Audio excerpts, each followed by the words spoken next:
hay trai ai bru mùi con po ấy anh cái cùi gì con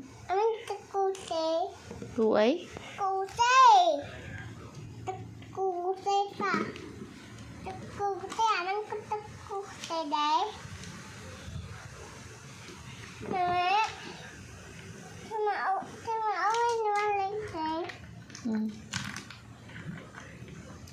ba bên đây mới ngậm mộng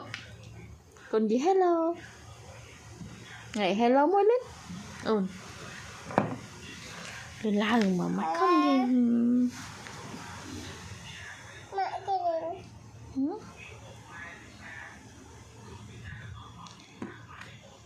nè anh làm một trôi một tụi bánh rồi một anh đang một tụi bánh từ mà đó là bầy